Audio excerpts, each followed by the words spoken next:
Alright, super quick video, y'all.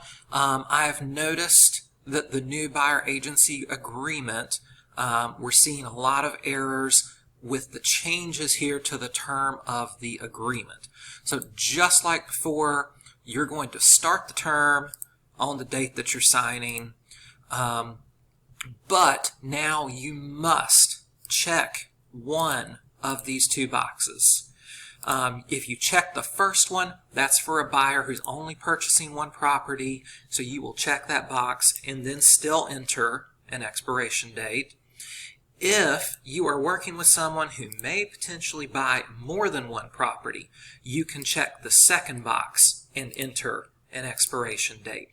But you must check a box and enter an expiration date, because without a valid expiration in here, your entire agreement may be invalid. So be sure you are using these two new check boxes correctly.